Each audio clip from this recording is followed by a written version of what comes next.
first. On air, online, on ground.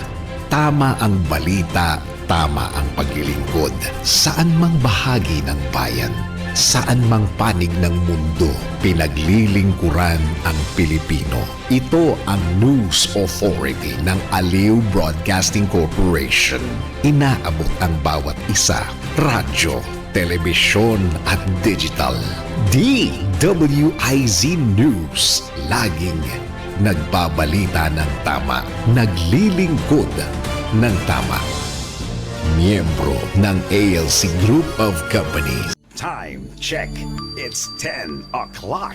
10 o'clock na. Gawing habit ang pakinggan at panoorin ang Health Habit sa DWIZ News Nationwide, DWIZ News FM Regional Stations, Aliw Channel 23 at DWIZ News TV. Hatid ng PhilHealth. Pilipino ako, may PhilHealth ako.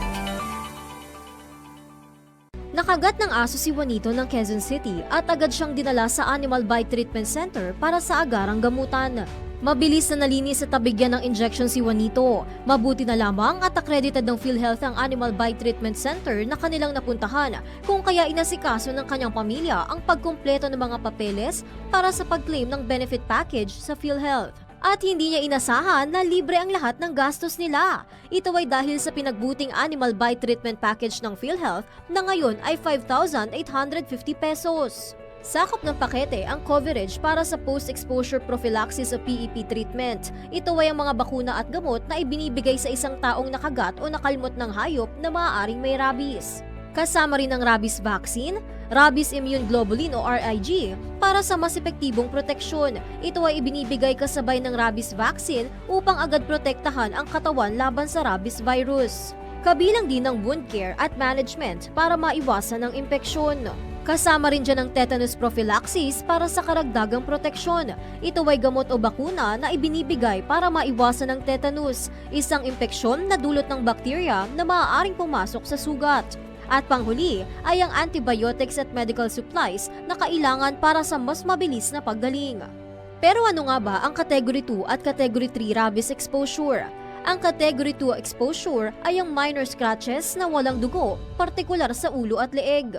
Ang Category 3 exposure naman ay malalalim o dumudugong sugat sa leeg, pababa ng katawan na dulot ng kagat ng hayop, kontaminasyon ng mucous membrane sa mata, ilong, tenga, bibig o iba pang parte ng katawan.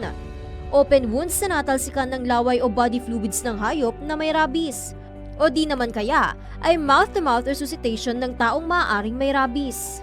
Paano makaka-avail ng package? Sa PhilHealth, layunin nito na magkaroon ng financial risk protection ang lahat ng Pilipino, bata man o matanda, saan mang sulok ng mundo. May hulog man o wala sa PhilHealth, makakakuha ka pa rin ng benepisyo. Ngunit, bilang isang Pilipino, may social responsibility tayo na magbayad ng kontribusyon upang mapanatili ang pondo para sa patuloy na pagbibigay ng dekalidad na serbisyong pangkalusugan sa lahat.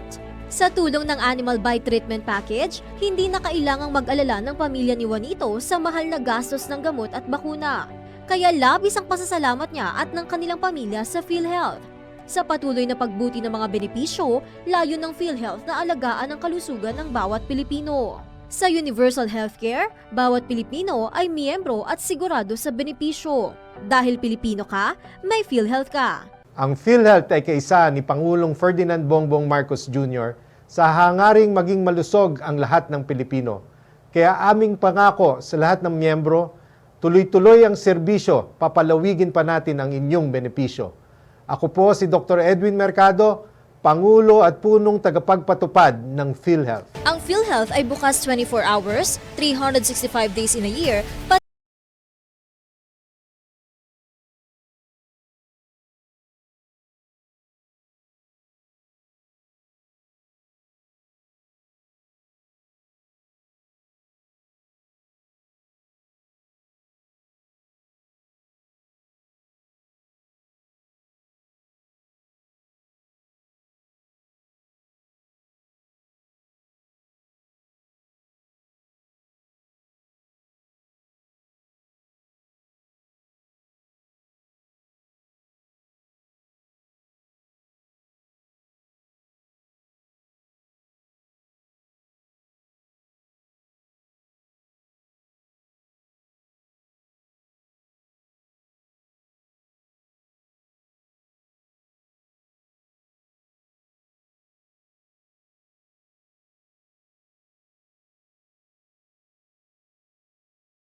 Till the next 10 o'clock, make it a habit, makinig, manood at follow na sa Health Habit. Hatid ng PhilHealth. Pilipino ako. May PhilHealth ako.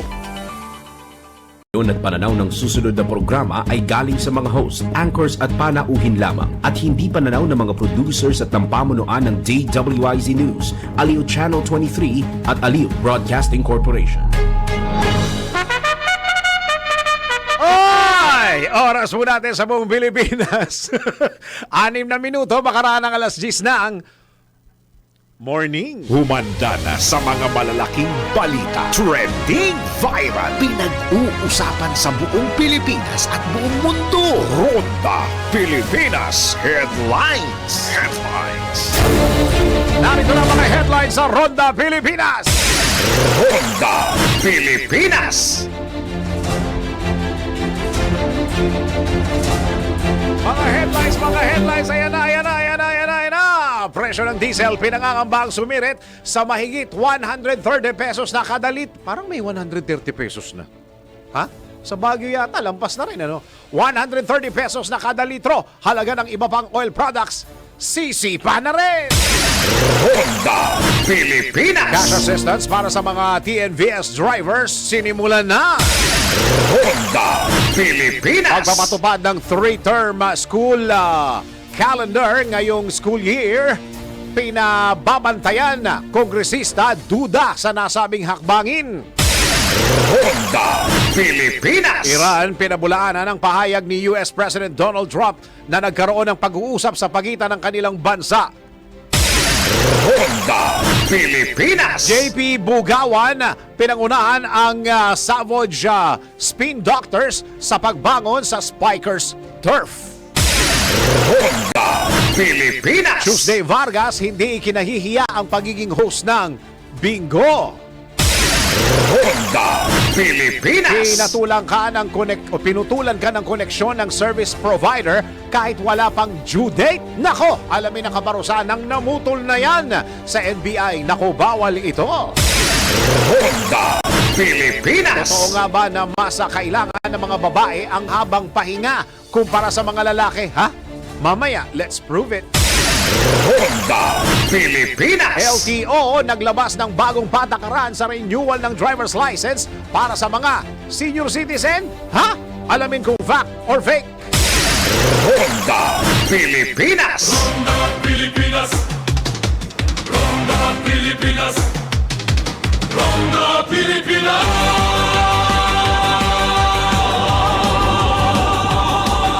Kasama si Dennis Antenor Jr. Ang mga malalaking mga balita, ang mga matitinding mga pinag-uusapan, ang mga maiinit at pinagtatalunang mga issue. Lahat hagip, lahat malalaman. Hindi lang sa buong Metro at Mega Manila. Kasama na ang buong Pilipinas. Hahagupit na ang mga malalaking issue sa Ronda Pilipinas. Live na live sa DWIZ AM Metro at Mega Manila. Naka-live din sa DWIZ News FM Regional Stations. Naka-live din sa Radyo Ronda AM Radio sa Pilipinas. Live ding mapapanood sa Aliw 23 Free TV. At naka-live din sa lahat ng DWIZ Digital News accounts, Facebook, YouTube at DWIZ News website. Ronda Pilipinas. Wala nang mahuhuli sa balita. Wala nang maiiwanang issue na hindi mo alam. Ngayon, updated ka na sa Ronda Pilipinas. Kasama si Dennis Antenor Jr. Ronda Pilipinas. Cool lang kayo ha. Kumusta na kayo ha? Buhay pa ba kayo? Ay nako! Sa lahat ng mga nag-iinit ang ulo! Kulang kayo! Kulang! Parang ang wala ng traffic ngayon, di ba? Oo. Ngayon ako'y dati bumabiyahe ako mula doon sa bahay namin hanggang dito sa DWIZ Aliw Broadcasting Corporation. Dati, pagka medyo masama ang traffic, umaabot ako ng halos 2 oras. Okay? Okay? Pagka medyo wala namang ka-traffic-traffic at medyo Friday, sabihin mo na. Sabihin mo na mga 1 hour and 20 to 30 minutes. Yan. So, nakakatipid ako. Ngayon, ang biyahe ko, 45 minutes. Yeah. Minsan, mas maiksi pa dyan. Oo. Kaya doon sa mga kababayan natin na nag-e-enjoy na walang masyadong sasakyan sa mga lansangan ngayon, enjoy. Okay, ano pa ba pwede nating sabihin, di ba? Alam ka naman magpapainit pa tayo ng ulo natin. Pero alam nyo, sa lahat, ito lang naalala ko lang kanina. Ako'y nagmamaneho dyan sa along EDSA. Yung, hindi na natin pwedeng tawagin parking lot ang EDSA, ha? Dahil hindi na masyadong parking lot yan, ha? Oo. Kanina naalala ko lang. Kahit saan, anong pages man ang bisitahin ninyo, anong feed, anong mapanood ninyo, lahat bumabatikos kung ano nangyayari.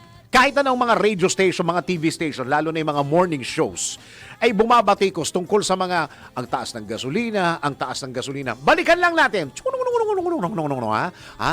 Dear Ate Charo muna tayo. Balikan natin yung panahon ng COVID.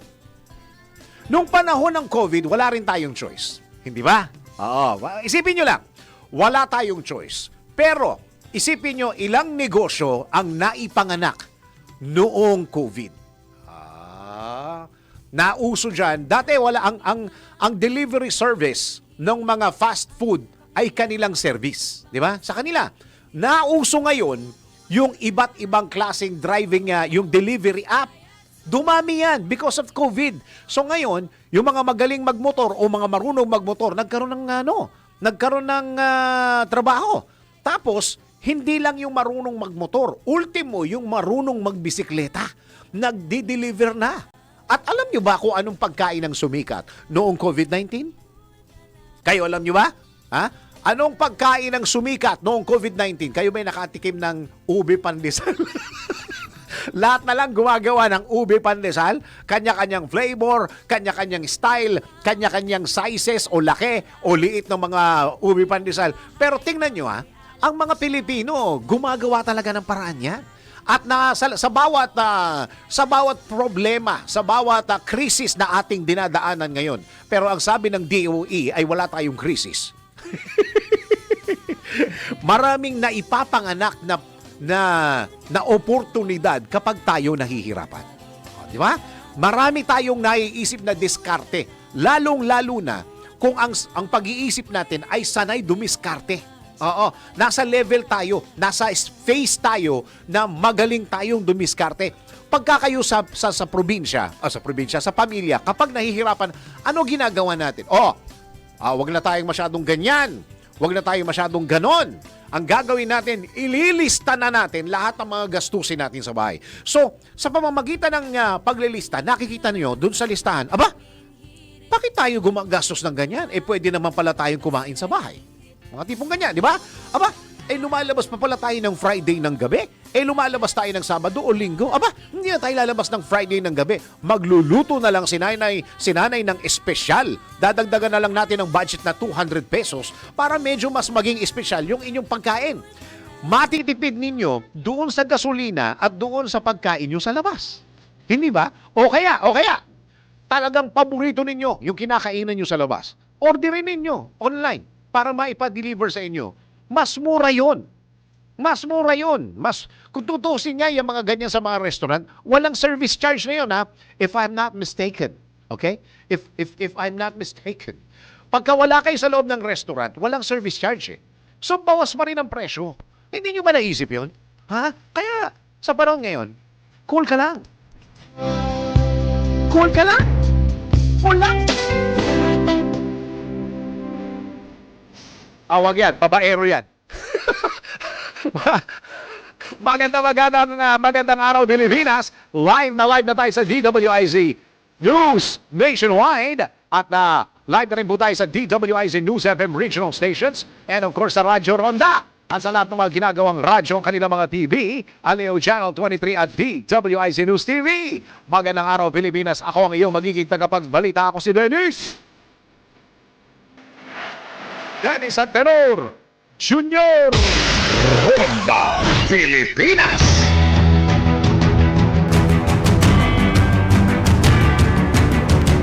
Sa detalye ng mga balita, maaaring tumaas ng mahigit 130 pesos kada litro ang presyo ng diesel ngayong linggo, habang posible namang tumaas ng mahigit 100 ang kada litro ng gasolina. Inilabas ng Department of Energy ang data sa kanilang online press briefing ngayong umaga. Ayon kay Energy Secretary Sharon Garin, ang pagtaas ng presyo ng nasabing produkto ay iniugnay pa rin sa patuloy na tensyon sa gitnang silangan. Kaugnay ito, muling pinalalahanan ng kalihim ang mga gas companies na utay-utayin ang pagpapatupad ng dagdag presyo sa langis upang hindi maging masyadong mabigat para sa mga konsumer. Nauna nang inanunsyo ng Jetty Petroleum na itinaas nito ang presyo ng gasolina ng 8 pesos kada litro at presyo ng diesel na 18 pesos kada litro simula alas 8 o alas 6. Alas 6 no? Alas 6 ng umaga ngayong araw. Ronda Pilipinas. At nagsimula na ngayong araw ang pamamahagi ng cash relief assistance para sa mga drivers ng Transport Network Vehicle Services o TNVS kasunod ng patuloy na pagtaas ng presyo ng langis. Yun nga lang, tayo mga private, wala. Ayon sa Land Transportation Franchising and Regulatory Board, maaaring kunin ng mga drivers ang kanilang ayuda sa iba't ibang payout sites sa Metro Manila. Kabilang sa mga lugar ang Mandaluyong, Maynila, Caloocan, Las Piñas, Makati, Pasay, Malabon at Pasig, kung saan nakaayos ang schedule batay sa unang letra ng apelyido ng benepisyaryo. Enggit kayo, no? Pinapayuhan ang mga driver na magdala ng kanilang driver's license at photocopy nito sa pag-claim ng ayuda. Samantala, nilinaw naman ng LTFRB na hindi pa kabilang sa kasalukuyang listahan ang mga motorcycle taxi. Meron din sila. Oo. At delivery riders. O sila rin, meron. Tayo wala rin, ha? At inaasahang isasama ang mga ito. Kasama sila, hindi tayo kasama. At inaasahang isasama ang mga ito sa susunod na, ayun na, anunsyo! Si Dennis Antenor Jr. Ronda Pilipinas. Parang ano, sila apektado, parang tayo hindi apektado, na. Parang sila lang, TNVS, nung isang araw, tricycle, tapos yung jeep, tapos yung bus, tapos yung iba namang mga taxi delivery o yung motorcycle taxi at delivery riders, susunod na daw. Oo, tayo hindi tayo apektado. Sila lang apektado. Kaya nagagalit yung mga middle class eh. Okay, tanggap tayo ng isang report. Para bang tubig ang ginagamit natin. At sila lang ang naggagasolina. Ay, nako. Teka, ito muna. Malacanang humihingi ng pangunawa sa publiko sa gitna ng krisis. Alamin natin ang report ni Patrol 13 Gilbert Verdes. Gilbert, go! Humirit ang Malacanang ng pangunawa at pagtitiwala mula sa publiko kaugnay ng mga hakbang na pinatutupad ng gobyerno sa gitna ng nagpapatuloy na krisis sa gitnang silangan. Partikular ding hinikayat ng palasyo ang sektor ng transportasyon na makisa kasunod ng mga naunang banta ng tigil pasada ngayong linggo na kalaunan ay binawi rin naman ng mga transport groups. Ayon kay Jose Claire Castro, ginagawa ng pamahalaan ang lahat upang mapanatiling balanse sa pagtulong sa parehong panig ang mga mananakay at ang mga nasa hanay ng transport sector. Binigyan din ng opisyal na batid ni Pangulong Ferdinand Marcos Jr. ang mga hinaing ng mamamayan dulot nga ng sigalot sa Middle East na anya hindi naman ginusto at wala sa kontrol ng gobyerno. Sa kabila nito ay nanawagan ng palasyo ng pagkakaisa at pagtutulungan habang patuloy na pinatutupad ang mga kinakailangang hakbang upang maibsan ang epekto ng krisis. Patrol 13 Gilbert Perdes para sa Himpilang May Todolas, DWIZ, nagbabalita ng tama, naglilingkod ng tama. Kapag may bagong balita, naka-on air, agad-agad, DWIZ Patrol Report. At habang tumataas ang presyo ng gasolina at automatic na tumaas ang presyo ng mga gulay at bigas dahil sa pagtaas ng gasolina, antabayanan natin ang anunsyo ng Pag-asa kung iinit na rin kasabay ng pag-init ng ulo natin, ang pag-init ng panahon. Alamin na natin ang ating magiging weather for today. Pinakahuli, pinaka-latest, pinaka-napapanahon. Whether we like it or not, ito ang magiging DWIZ Weather Report. Alamin na natin kung gaano magiging kainit ang panahon ngayon kasabay ng pag-init ng ulo natin.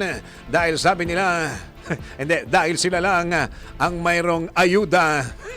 Tayong mga middle class ay walang ayuda. Alamin natin, nasa linya na ang Pag-asa, Mr. Benny Estareja. Okay. Benny, ano magiging weather? Go ahead. Hello po, magandang umaga po sa inyo, ganyan din sa ating mga taga-subaybay. Wala pa rin tayong inaasahan po na bagyo na papasok ng ating bansa ngayong linggo. Magpapatuloy pa rin ang epekto po ng easterlies o yung mainit na hangin galing sa Pacific Ocean. Kahapon nga po ay nagdeklara na ng pagtatapos po ng amihan season ng Pag-asa at yung pagsisimula na rin ng tag-init or warm and dry season. So magtatagal po yung ganitong senaryo natin na mainit, tapos meron lamang mga localized thunderstorms hanggang sa buwan po ng Mayo. No? At hindi pa rin naman natin inaalis yung chance na magkakaroon pa rin ng mga low pressure area at mga 1 hanggang 2 bagyo po sa panahon po ng tag-init. Within 24 hours, mataas ang chance ng ulan. Dito naman sa may Northern Samar at Eastern Samar, make sure po na may baon tayo na payong doon. At dito naman sa natitirang bahagi pa rin ng bansa, halos katulad pa rin ng weather conditions po nitong mga nagdaang araw na bahagyang maulap at minsan maulap ang kalangitan at sasamahan lamang ng mga minsan pagkulimlim at saglit na ulan. Yung mga latest mula dito sa weather. Benny, so official na, summer na talaga. Ito na yon. Yes po. Kahapon simula, kahapon ba yun o kagabi? Kahapon po dineclare, opo. Okay. So wala na tayong mararamdaman na amihan, kaso may pitik-pitik pa rin ang kahit kaunti kagabi, Benny, di ba? Opo. Basta cloudless po. May chance pa rin naman na malamig pa rin naman sa madaling araw. Pero yung hindi na siya manggagaling dito sa may Siberia, sa may mainland China, most likely dahil lang talaga kulang sa init. Kahapon yata, inanunsyo yung Dagupan yata pinakamainit. Saan ang pinakamainit ngayon, Benny?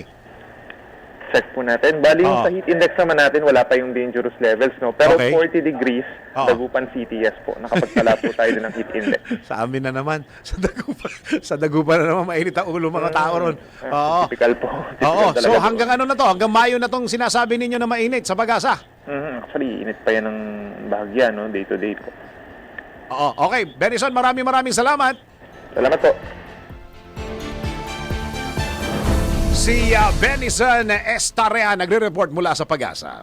pinakahuli, pinaka-latest, pinaka-napapanahon. Whether we like it or not, DWIZ Weather Report.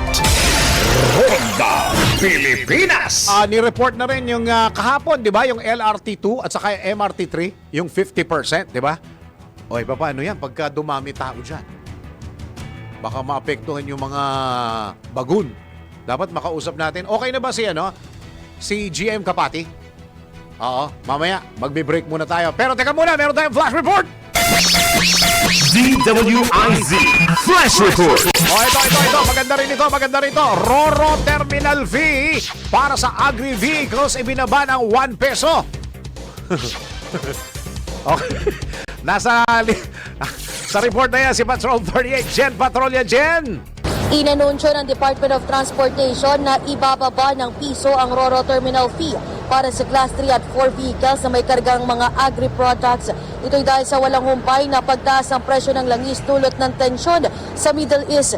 Ayon kay Transportation Secretary Giovanni Lopez, magiging epektibo ang piso fare sa Abril 15 at tatagal naman ng 6 na buwan. Layo ng hakbang na makatulong upang mapagaan ang gastos ng mga negosyante at mapabilis ang transportasyon ng mga kalakal gamit ang mga barko. Ako si Patrol 38, Jen Patrol, nag-uulat sa himpilang may todong lakas. DWIZ nagbabalita ng tama, naglilingkod ng tama. Kapag may bagong balita, naka-on air, agad-agad, DWIZ Patrol Report. Kahapon pinaliwanag itong walang krisis na pronouncement po ng DOE. Ang paliwanag ng Malacanang dyan, kasi ang mandate talaga ng DOE ay siguraduhin na sapat. Okay? Sapat yung supply natin sa Pilipinas. Okay? So ngayon po, ang supply natin hanggang end of April. So ibig sabihin, sa supply, walang krisis. Eh, sabi nga nila, di ba, depende daw kung anong ibig sabihin ng krisis. Eh, krisis naman lagi, ano yung presyo palagi yan, di ba? Lagi presyo yan, pagka tumataas ng ganyan. Pero alam nyo, parang dumadami yung gasoline stations na nagsasara. Seryoso na yata yan, 400 na yata na mga gasoline stations ang nagsasara. Oo, nako. Kaya siguro lahat ng pagtitipid na hindi naman siguro kailangan na magtipid. Bawasan lang natin yung ibang mga ginagastos natin na hindi naman na pwede naman tayong mabuhay ng wala. Alam niyo yun? 'Di ba? Pagka may mga bagay tayo na pwede naman, kunyari, gusto niyo magpapawis, huwag na kayo mag-aircon at saka electric fan, magpapawis na lang kayo nang hindi kayo gumagalaw. O, hindi pa kayo mag-enroll sa gym. Oo, nako. Ang wag na wag ninyong pababayaan, ha? Wag na wag ninyong pababayaan yung mga kalusugan ninyo, ha? Yung mga health ninyo. Oo. Eto, may isasabihin ako sa inyo galing sa PhilHealth, ha? Mga ka-PhilHealth, alam niyo ba na mas pinalaki pa ng PhilHealth ang benepisyo para sa gamutan ng breast at cervical cancer? Para sa breast cancer, ang coverage ay aabot na ngayon, sa 1.4 million pesos. At para naman sa cervical cancer, may suporta hanggang mula 170,000 pesos. Mula yan, mula 170,000 pesos. Ang mga benepisyong ito ay maaari ninyong ma-avail sa lahat ng PhilHealth contracted hospitals nationwide, buong Pilipinas. Dahil sa PhilHealth, bawat Pilipina protektado. Ronda Pilipinas! Bawat kung Pilipina ka, protektado ka. Diba? Mga kapilhin. Tuloy-tuloy ang mga balita at impormasyon sa Ronda Pilipinas. Ngayon tanggap tayo ng report. PCSO naghatid ng medical dental mission sa 142 residente sa Nueva Ecija. Narito ang report ni Kim Gomez. Nagsagawa ang Philippine Charity Sweepstakes Office o PCSO ng Medical Dental Mission sa bayan ng San Isidro, Nueva Ecija bilang bahagi ng patuloy nitong layunin na mailapit ang serbisyong pangkalusugan sa mga komunidad, lalo na sa mga nangangailangan. Sa kabuuan, 142 na residente kabilang ang mga bata, senior citizens at persons with disabilities ang nabigyan ng iba't ibang serbisyong medikal at dental. Kabilang sa mga ipinagkaloob na libreng serbisyo ang medical consultation, tooth extraction, electrocardiogram o ECG at pamamahagi ng mga libreng gamot at bitamina.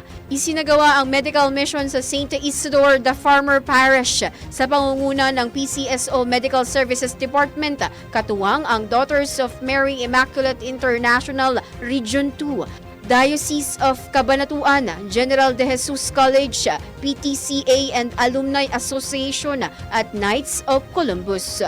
Ayon sa PCSO, ang naturang aktibidad ay bahagi ng patuloy nitong pagtugon sa pangangailangang pangkalusugan ng mga mamamayan at pagpapalawak ng mga programang may direktibang pakinabang sa publiko.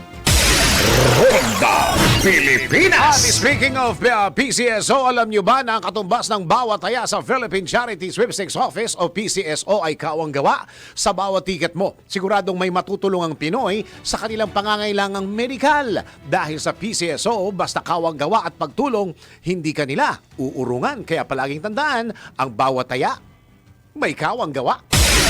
Ronda Pilipinas! Flash report tayo ulit. Okay, meron tayong isa na namang flash report. DWIZ Flash Report. Airport at landing fees magpapatupad din ng bawas singil. May landing fee pala. Alamin natin ang report ni Patrol 38, Jen Patrolya. Jen! Magpapatupad din ng bawas singil sa mga paliparan ng Department of Transportation upang matulungan ang iba't ibang sektor sa gitna ng pagtaas ng presyo ng langis dulot ng tensyon sa Middle East. Ayon kay Transportation Secretary Giovanni Lopez, ibababa ng hanggang 200 piso kada pasahero ang terminal fees sa mga paliparang pinapatakbo ng Civil Aviation Authority of the Philippines simula Abril 1. Bukod dito, babawasan din ng hanggang 5,000 piso ang landing fees upang makatulong sa mga airline companies na nahaharap sa mataas na gastos sa krudo. Layunin ng hakbang na maibsan ang epekto ng oil price hike sa sektor ng transportasyon at sa mga pasahero. Ako si Patrol 38, Jen Patrolya nag-uulat sa himpilang may todong lakas. DWIC nagbabalita ng tama, naglilingkod ng tama. Kapag may bagong balita, naka-on air, agad-agad, DWIC Patrol Report! Tuloy-tuloy mga balita at impormasyon sa Ronda Pilipinas. Oy, ito pa lang yung binalita ko sa inyo kahapon, kasama ho yung MRT3. Ha? MRT3, yung sa 50% discount. O baka hindi nyo pa alam. Naku, mas lalong dadami. lalong dadami mga tao dyan. O di ba may binalita ako sa inyo kahapon, ang style ho na ginagawa ng mga kababayan natin ganito. Nag-iiwan sila ng mga sasakyan sa mga mall. Tapos sumasakay sila ng MRT3. Ang tanong dito, gaano karami ang nadagdag na pasahero? Ha? LRT sa MRT3? Oo. Nasa linya po natin ngayon ang General Manager ng DOTR MRT3 para pag-usapan po natin yung sa discount sa pamasahe dyan sa MRT3. Nasa linya po natin si Engineer Michael Kapati, GM. Magandang araw, GM. Hi, good morning po. At lalo na sa mga taga-tangkilik nyo. Oho, GM, sa totoo lang, maraming gustong magpasalamat sa iyo ng mga kababayan natin. Unahin muna natin yung mga karagdagan na tren na idinagdag po na dito po sa operasyon. Kumusta na po ito? At ilan ho ng mga pasahero na nadagdag ngayon dahil ho doon sa ginawa po ninyo na dagdag na tren sa MRT? Go ahead po. Actually, yung if you will compare it with yung Monday natin compared to last Monday, Opo.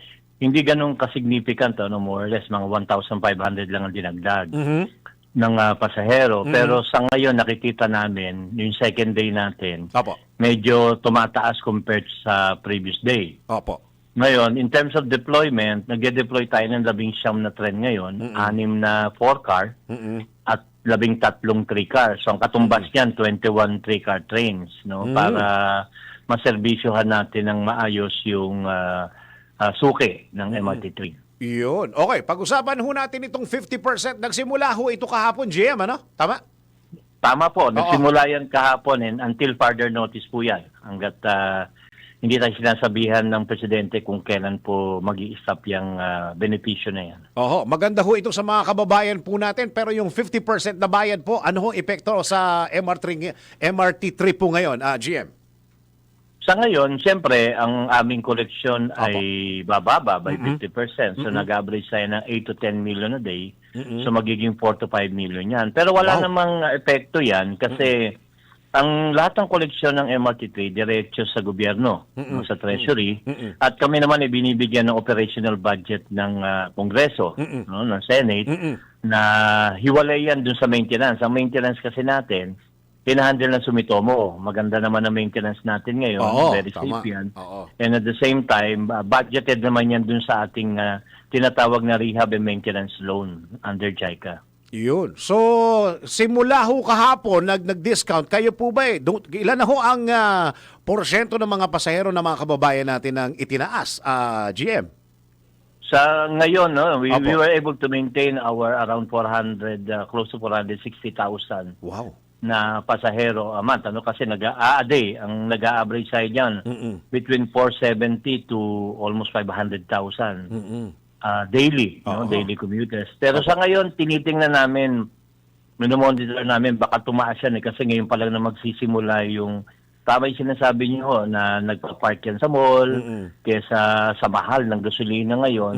Ini-encourage namin lahat na sumakay na lang ng mass transit.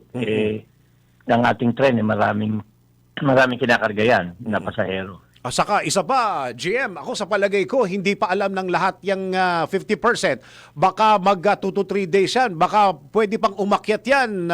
Baka umabot ng 500,000 a day, GM, ano? In-expect namin dyan around 5 to 600,000 a day. Yun. At ready kami dyan. Nag-deploy na kami ng mga additional station personnel who will manage yung linya natin, yung mga pila, and additional security personnel para, alam mo naman, pag nag-volume ang tao, kailangan additional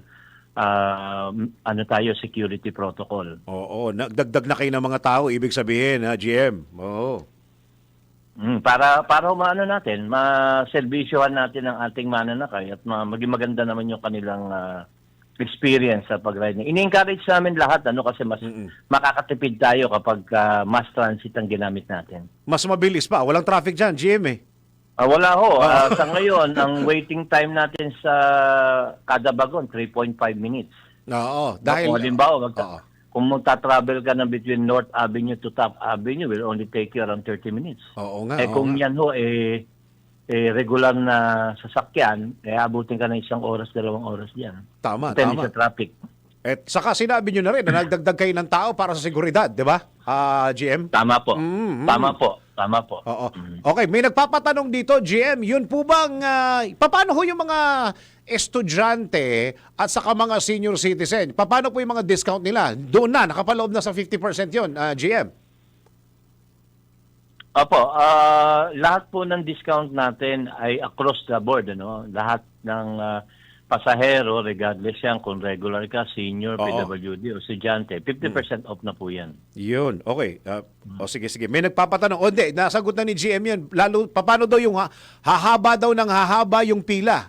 GM, nakahanda naman na kayo sa mga kababayan natin na dadagsa? So far, minomonitor namin yan na manageable ang pila natin kasi nga marami tayong train na dinideploy.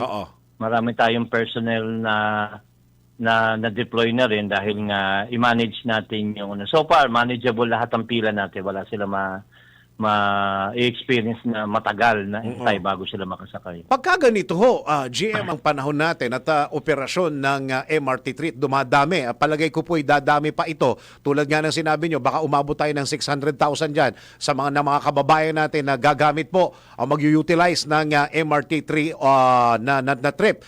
Hindi ho ba mas ma-worn out o magdadagdag ng maintenance days ang MRT3, GM?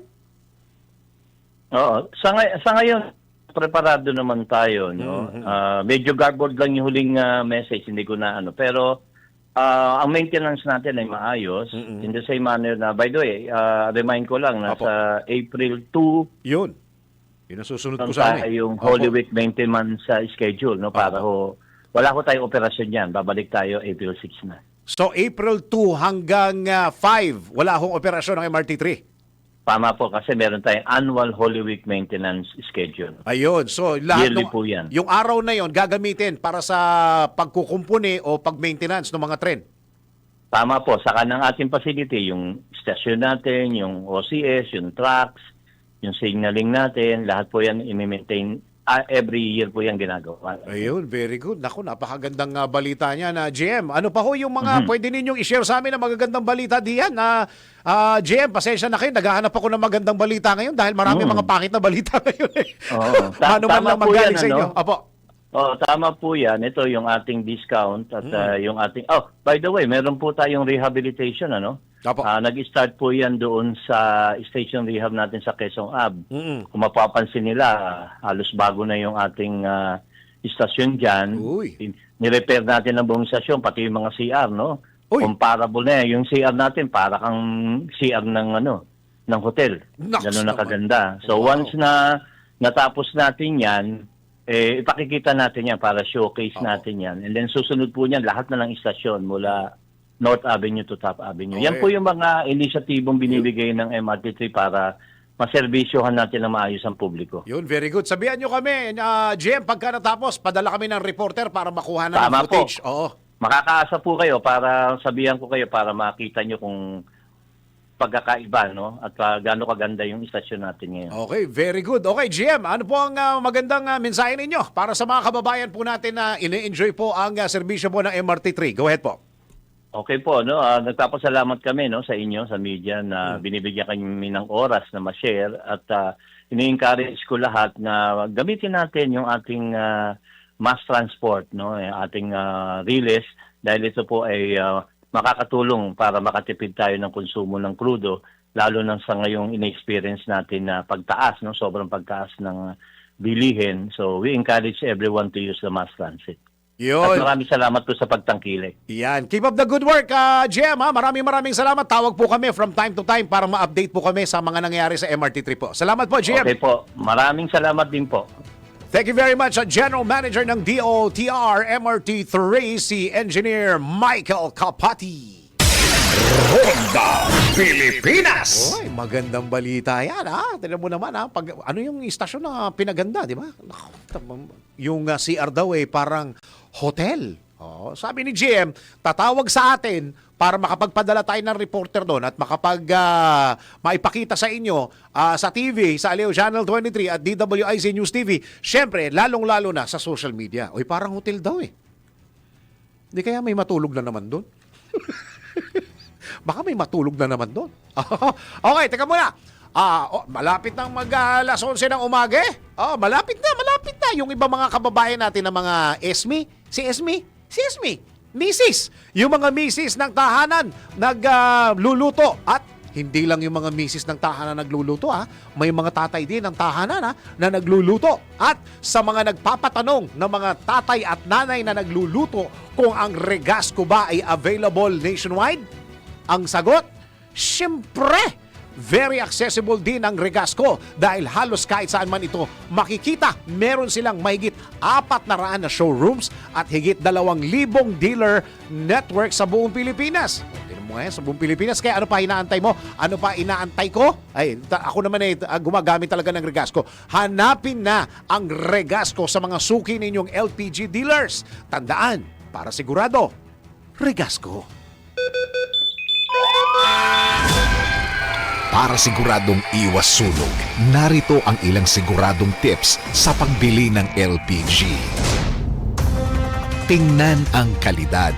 Huwag bumili o tumanggap ng mga generic o walang brand na LPG dahil ito ay illegal at delikadong gamitin. Sigurado safe ka kung alam mo ito. Isang Fire Prevention Month reminder hatid ng DWIZ News at ng Regasco. Regasco, kinilala ng Department of Energy na sumusunod sa pamantayan ng ligtas na LPG para sa Pilipino. Ayon sa LPG Industry Regulation Act, Republic Act No. 11592. Para sigurado, Regasco. Tuloy-tuloy mga balita at impormasyon sa Ronda Pilipinas at ngayon tanggap tayo ng isa pang report. Paglikha ng Interagency Task Force na tututok sa epekto sa bansa ng Iran conflict, iminungkahi. Alamin natin ang reporting Patrol 19, Sally Ortega Bueno. Ate Sally. Makabubuting lumikha ang pamahalaan ng Interagency Task Force na tututok at maghahanda sa epekto sa ating ekonomiya at sa supply ng enerhiya sa bansa ng patuloy na tensyon sa Middle East. Ito ang panawagan ni Senator Jay Ejercito sa harap ng isinasapinal ng Malacanang Nalilikhaing Crisis Committee. Git ni Ejercito, makabubuting may task force na tatalakay sa mga pwedeng gawin kabilang na ang planong pagtitipid o austerity measures. Hindi na anya dapat hintayin na lumala ang krisis ang mahalagay handa ang bansa sa anumang posibleng senaryo. Ayon kay Ejercito, may ipinasanang resolution ng Senado na humihikayat sa Ehekutibo na mag-set up ng National Contingency Framework gamit ang whole of government at whole of nation approach. Sa ilalim anya na nato na resolution, isinusulong ang agarang aksyon sa posibleng pagkadiskaril ng supply ng langis at paglikha ng task force na magbibigay ng arawang update sa publiko. Bukod dito, may inaprubahan na anyang panukalang batas ang Kongreso na nagbibigay ng otorisasyon sa Pangulo para isuspinde o tapyasan ang excise tax sa langis. Samantala, ngayong araw ay nagsasagawa ng pagdinig ang ad hoc committee na pinamumunuan ni Senator Sherwin Gatchalian. Kanilang sinusuri kung sapat ang ginagawang hakbang ng gobyerno at kung handa sa mga worst case scenarios o pinakamalala na maaaring mangyari. Susuriin din ng naturang committee kung sapat ang ginagawang hakbang ng pamahalaan kabilang sa humaharap sa pagdinig ang Department of Energy, Department of Transportation, Department of Social Welfare and Development o DSWD at Department of Budget and Management. Inaalam din sa pagdinig kung may sapat pang pondo sa ilalim ng 2026 National Budget para pantugon sa sitwasyon o kung may kinakailangang mag-aproba ng Kongreso ng supplemental budget. Ito si Patrol 19, Sally Ortega Bueno, para sa impilang metodong lakas sa DWIC. Nagbabalita ng tama, naglilingkod ng tama. Kapag may bagong balita, naka-on air, agad-agad, DWIC! Patrol Report. Samantala, LTO naglabas daw ng bagong patakaran sa renewal ng driver's license para sa mga senior citizen. Alamin natin kung fact or fake. Maraming kumakalat na impormasyon online tungkol sa bagong patakaran sa renewal ng driver's license para sa mga senior citizens. Sinasabing simula ngayong Marso ng kasalukuyang taon, ang mga driver na higit sa 70 years old ay kailangang sumunod sa bagong LTO guidelines. Pero totoo ba ito o peking balita lang? Alamin natin sa facts or fake. Alamin mo na kung tama o mali. Kung totoo o hindi. Walang peke. DWIZ, fact or fake. Ang claim ay nagsasabing may enhanced medical assessments, mandatory comprehensive driver's education exam at mas malinaw na renewal procedures para sa mga senior drivers. Ayon sa post, layunin nito na masigurong ligtas sa kalsada ang mga matatanda habang pinapangalagaan ang kanilang dignidad at kalayaan sa pagmamaneho. Ngunit ito ay fake. Walang opisyal na anunsyo ang Land Transportation Office o LTO tungkol sa bagong patakaran para sa senior drivers. Mapapansin din sa caption ng isa pang post ay simula March 2026 pero ang speaker sa video ay nagbanggit ng March 2025 kaya malinaw na magulo at nakakalito ang impormasyon. Patuloy pa rin ang umiiral na mga rules kabilang ang requirement sa medical certificate at kung kinakailangan ang Comprehensive Driver's Education o CDE exam. Walang age-specific na renewal guideline ang inilabas ng LTO. Ang mga post sa social media na may ganitong claim ay lumabas pagkatapos ng ilang road accidents pero walang ebidensya na ang mga ito ay ginawa ng senior drivers. Ang LTO mismo ay naglabas din ng pahayag na ang mga impormasyon mula sa social media ay hindi totoo at pinayuhan ng publiko na kumonsulta lamang sa kanilang official website o Facebook page para sa tama at maaasahang updates. Kaya tandaan, ang umiiral na patakaran sa lisensya ay nananatiling pareho kahit ano pa ang edad. Ang renewal ay sumusunod pa rin sa mga nakalagay sa Republic Act number 10930, kabilang ang 10-year validity para sa drivers na may malinis na record. Para sa Facts or Fake, Kim Gomez, nagbabalita ng tama, naglilingkod ng tama. Huwag magpapaloko, huwag magpapagancho, huwag magpapaskam. Bawal! Bawal ang peke. DWIZ, fact or fake. Ronda Pilipinas. Samantala, para sa ating balitang sports, JP Bugawan, pinangunahan ng Savage Spin Doctors sa pagbangon sa Spikers Turf. Alamin natin ng sports news. Sa mundo ng palakasan, ang latest malalaman sa DWIZ Sports News. Pinangunahan ni JP Bugawan ng Savage Spin Doctors sa kanilang muling pagbangon matapos ang dalawang sunod na pagkatalo sa 2026 Spikers Turf Open Conference. Nakatulong si Bugawan sa dalawang sunod na panalo ng koponan kung saan siya ang nanguna sa puntos. Dahil dito kinilala siya bilang Spikers Turf Press Corps Player of the Week para sa March 18 hanggang 20. Sa kanilang laban kontra 3B Event Masters, nagtala si Bugawan ng 10 puntos para masungkit ang panalo. Sinundan pa ito ng mas malaking ambag laban sa Alpha Insurance Protectors kung saan umeskor siya ng 17 points at tinulungan ng koponan na makabawi mula sa 0-2 set deficit para manalo. Target ngayon ng Savage na tapusin ng eliminations sa pamamagitan ng panalo laban sa VNS at AEP Cub Stars bago ang round-robin semifinals. Para sa Sports News, Kim Gomez, nagbabalita ng tama, naglilingkod ng tama. Arena Plus Sportsbook. Arena Plus. Gambling is for 21 years old and above only. Gambling can be addictive. Know when to stop. Ronda Pilipinas. Ito na ang latest, bagong-bago, fresh na fresh. DWIZ Showbiz News. Samantala, Tuesday Vargas, hindi kinahihiya ang pagiging host ng Bingo. Showbiz Balita mula kay Anton. Para sa aking balitang showbiz, ibinahagi ng komedyanteng si Tuesday Vargas ang kanyang karanasan sa pagtanggap ng iba't ibang hosting jobs kabilang ang mga children's party at bingo events. Ayon sa kanya, nagsimula siyang makatanggap ng mga alok matapos siyang magpahayag sa social media ng kanyang kahilingan na mabigyan ng trabaho. Isa sa kanyang mga naging gawain ay ang pag-host ng bingo events. Ikinuwento rin ni Tuesday na hindi bago sa kanya ang ganitong trabaho dahil nagsimula na siya mag-host ng bingo noong siya ay nasa college pa. Anya nakatulong ito upang matustusan ang kanyang mga pangangailangan sa pag-aaral. Binigyan din ng aktres na marangal ang anumang trabaho basta ito ay ginagawa ng maayos. Ipinahayag din niya ang kahalagahan ng pagsikap upang matugunan ang pangangailangan ng pamilya. At iyan ang aking balitang showbiz para sa impilang metodong lakas, DWIZ. Ako si Anton, nagbabalita ng tama, naglilingkod ng tama. Ronda Pilipinas. Bago tayo magpaalam, tayo muna patama quote of the day. Minsan, hindi galit o galit ang dahilan ng paglayo, kundi pagod na puso. At yan ang kabuuan ng mga balita at informasyon sa Ronda Pilipinas. Ang tabayan po susunod na programang Yes, Yes, Yo Topacio with Attorney Ferdy Topacio and Miss Juvie de Guzman. Maraming salamat Pilipinas. Ako ang iyong naging tagapagbalita. Ako si Dennis Antenor Jr. Nagbabalita ng tama, naglilingkod ng tama.